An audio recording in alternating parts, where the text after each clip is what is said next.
When you go for an afternoon stroll in Quebec, be warned of what the locals might refer to as a gentle hike.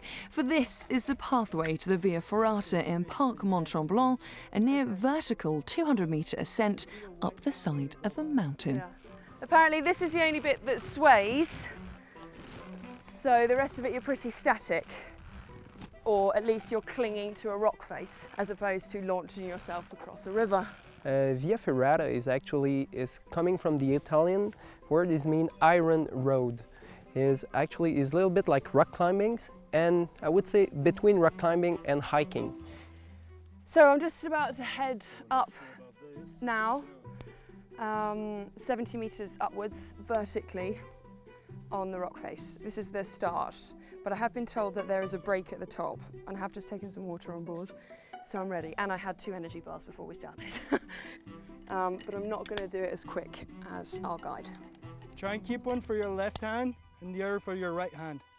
It's not that difficult in terms of difficulty. I mean, it's the only thing is quite high, so you need to don't have scared of height mainly. Okay, so we're now about halfway up. 35 to 40 metres. I am quite nervous and actually the sweat is getting in my eyes. It's good to challenge yourself. And apparently children as young as 8 do this, and I'm 29. So I have 21 years on these 8-year-olds. So I should be fine. You know, it's beautiful overview on the parks. You can see the Diable River. It's a beautiful meander so you can see the canoe running on it. You can see the surrounding mountain. You know, you have definitely the best view into the biggest national parks in Quebec. Okay, so Hans, what can we see from here? Right now you can see about 3% of the whole size of the park. Wow. Actually, the park is all on that side, because this side is actually the border of it. Oh, okay. And park, which is 1,510 square kilometers. And although I was pretty happy just standing there tensing up, our guide seemed to think I'd be more comfortable sitting down on the edge of a tiny projection of rock, dangling over the forest canopy. Yeah, it's fine. It's only 80 meters.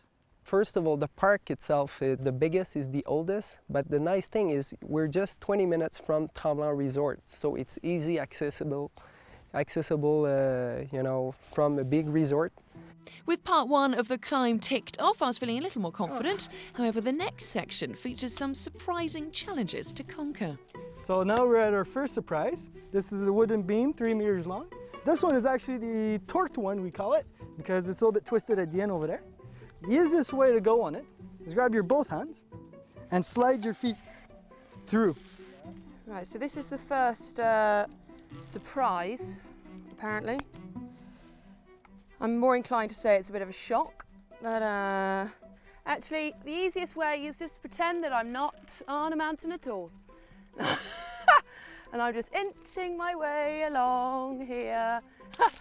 Hooray!